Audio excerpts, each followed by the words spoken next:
Hi, Ron. It's Mike and Kathy Alon from snowy Boston. Oh, Boston. Golly. Okay. Ron, I have this property. It's a two-family in Dedham, Mass. The owner owes about $400,000 on it, and it's in very bad shape. He wants to get rid of it, and I honestly don't want any part of it because I don't want to deal with tenants.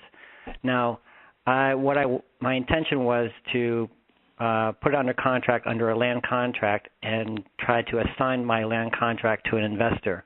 But, Mike, $400,000 for a two-unit? It's in bad shape, even in Boston? It's probably only worth about maybe $450, $420, but he wants his loan balance on it. He ain't going to get it. He's not going to get it. No, it's a short sale, I think. Well, he ain't going to get it. He's currently managing it, and he gets some rent out of it, and it does cash flow for him, $300 or $400 a month. My question to you is, and I have it advertised as for sale, owner financing, easy terms, so forth.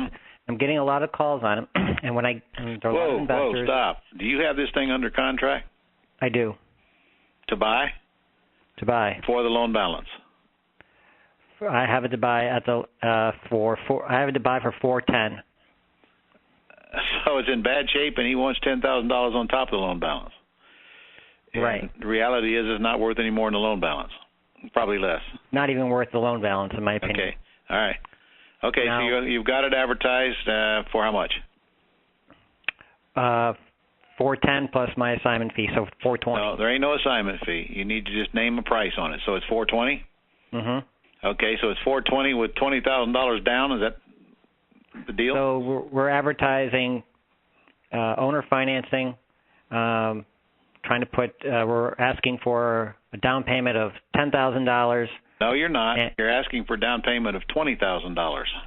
Okay, $20,000. Now, get that word assignment fee out of your head. You're asking for $20,000 down and a sales price of $420. It's that simple. Okay. And you get 10, and the seller gets 10. Right. Now the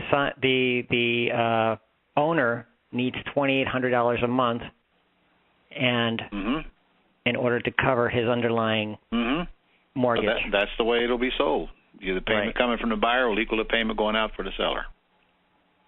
Right. But because the property is in such terrible condition, it's very difficult for any investor to say, gee, I want to, take over this property and so what's the question, Mike? The question is, That sounds to me like a time waster from the beginning. But you got nothing to lose by trying. Well, the question is, how do when investors come to see the property, I'm encouraging the investors to make any offer, or how can I present them? Absolutely not. If an investor doesn't bring $20,000 to the table, you got no deal and no reason to even sell it or get involved. So you just tell investors, look, I think it's worth about $450. There's a loan on it of $400. Payment's $2,800. It's going to take $20,000 and it's going to need some work. But right now it's rented, and there's a positive cash flow on it, so it's all upside. Is it worth trying to describe a work for equity solution to any investor? No. These investors you're selling it to. Just tell them it needs some work. Don't over-describe it. Don't. All right. Don't. You're doing everything you can to keep them from buying it. Just tell them the facts. And in fact, those facts ought to be in your ad. Needs work, but fully occupied. Well, at the moment, only one unit is occupied. So.